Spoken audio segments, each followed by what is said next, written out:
मार्गदर्शन में हमें अपनी प्राचीन तमिल संस्कृति से एक पुण्य मार्ग मिला था। ये मार्ग था सेंगोल के माध्यम से सत्ता हस्तांतरण का। तमिल परंपरा में शासन चलाने वाले को सेंगोल दिया जाता था। सेंगोल इस बात का प्रतीक था कि उसे धारण करने वाले व्यक्ति पर देश के कल्याण की जिम्मेदारी है और वो कभी कर्तव्य के मार्ग से विचलित नहीं होगा।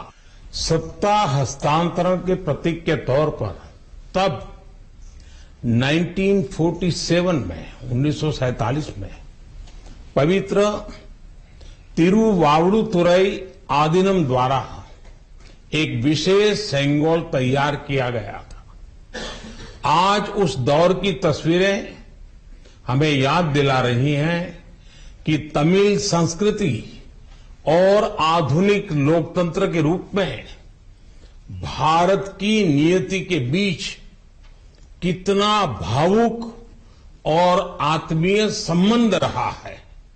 आज उन गहरे संबंधों की गाथा इतिहास के दबे हुए पन्नों से बाहर निकलकर एक बार फिर जीवंत हो उठी है।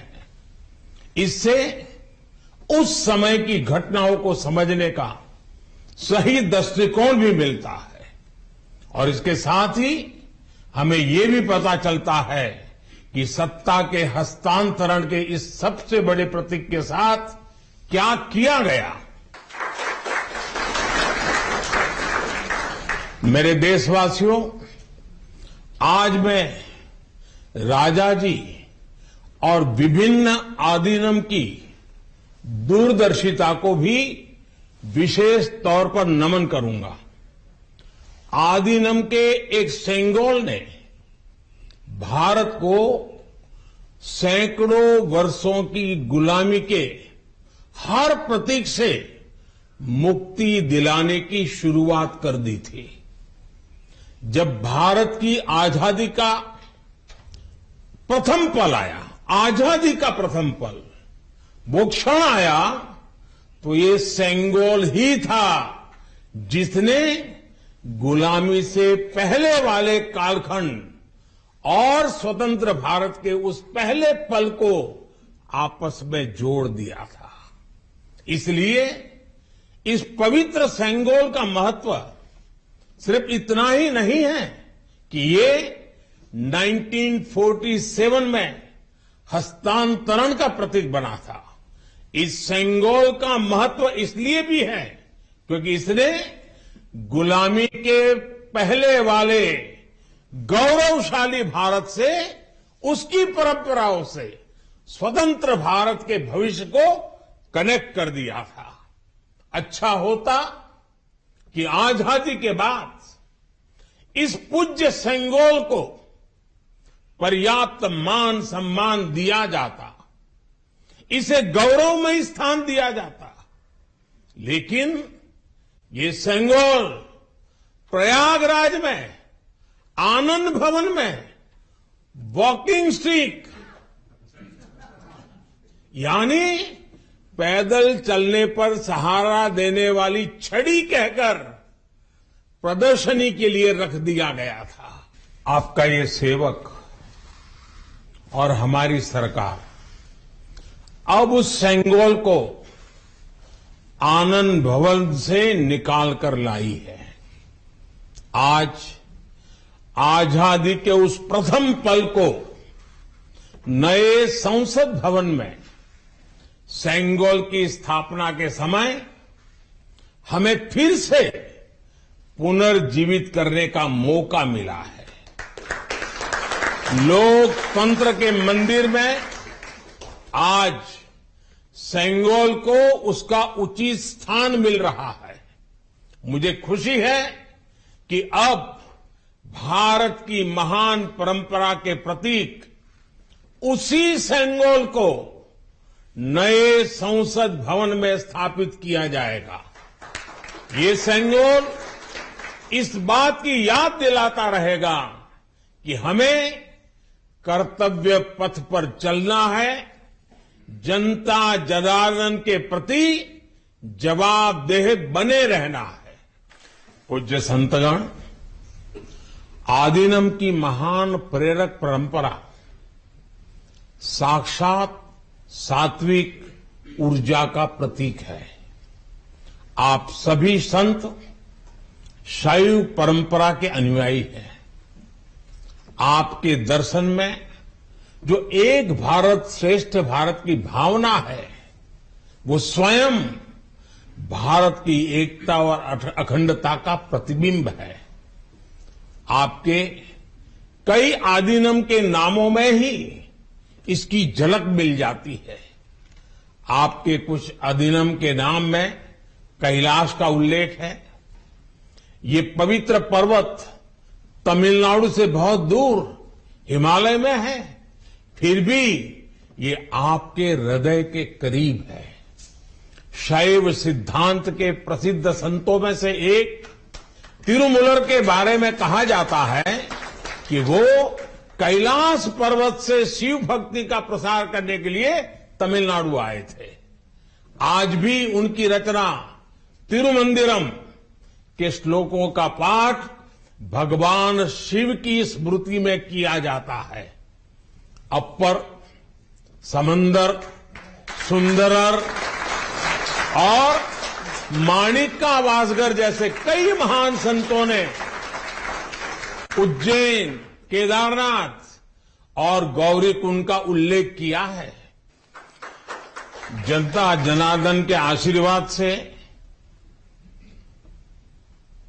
आज मैं महादेव की नगरी काशी का सांसद हूं, तो आपको काशी की भी बात बताऊंगा। धर्मपुरम आदीनम के स्वामी कुमार गुरुपरा तमिलनाडु से काशी गए थे।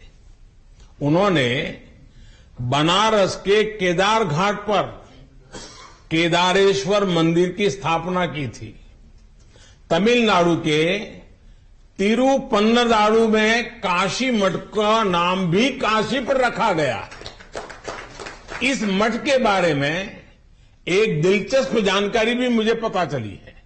कहा जाता है कि तिरुपन्नदारु का काशी मठ तीर्थ यात्रियों को बैंकिंग सेवाएं उपलब्ध कराता था।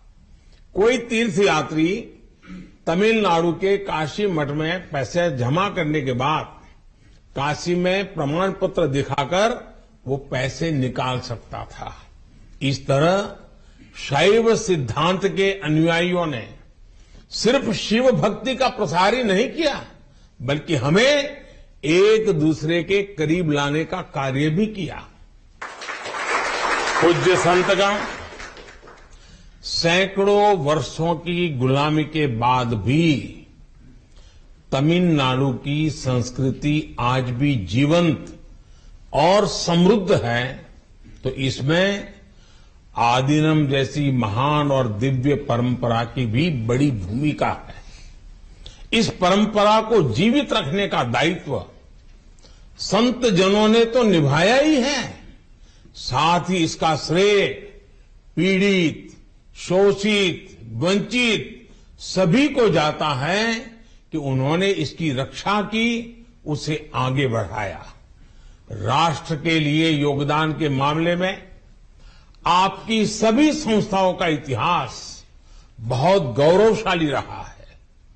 अब उस अतीत को आगे बढ़ाने, उससे प्रेरित होने और आने वाली पीढ़ियों के लिए काम करने का समय है। पूज्य संतगण, देश ने अगले 25 वर्षों के लिए कुछ लक्ष्य तय किए हैं।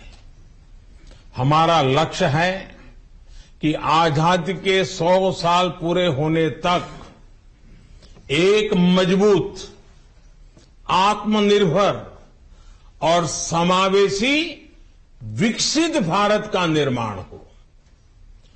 1947 में 1947 में आपकी महत्वपूर्ण भूमिका से कोटि कोटि देशवासी पुनः परिचित हुए हैं। आज जब देश 2047 के बड़े लक्ष्यों को लेकर आगे बढ़ रहा है, तब आपकी भूमिका और महत्वपूर्ण हो गई है। आपकी संस्थाओं ने हमेशा सेवा के मूल्यों को साकार किया है। आपने लोगों को एक दूसरे से जोड़ने का, उनमें समानता का भाव पैदा करने का बड़ा उदाहरण पेश किया है। भारत जितना एकजुट होगा उतना ही मजबूत होगा।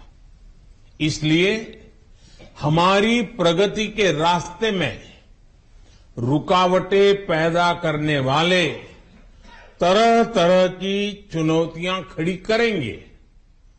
जिन्हें भारत की उन्नति खटकती है, वो सबसे पहले हमारी एकता को ही तोड़ने की कोशिश करेंगे।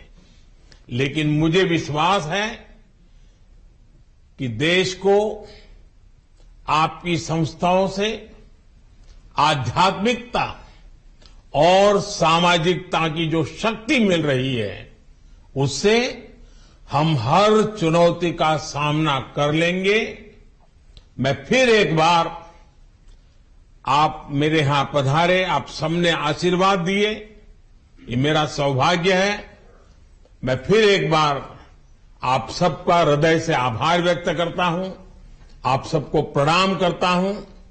नए संसद भवन के लोकार्पण के अवसर पर आप सब यहां आए और हमें आशीर्वाद दिया, इससे बड़ा सौभाग्य कोई हो नहीं सकता है।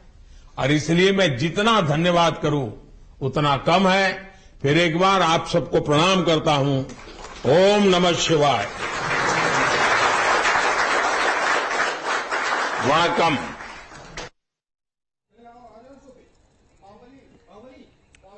तो शनिवार को चेन्नई के धर्मपुरम अधिनम से 21 संत दिल्ली पहुंच चुके हैं और अधिनम के महंतों ने सुनहरा राजदंड प्रधानमंत्री नरेंद्र मोदी को सौंपा और संतों ने मोदी को एक खास तोहफा भी दिया। उसके बाद प्रधानमंत्री नरेंद्र मोदी संतों को संबोधित करते हुए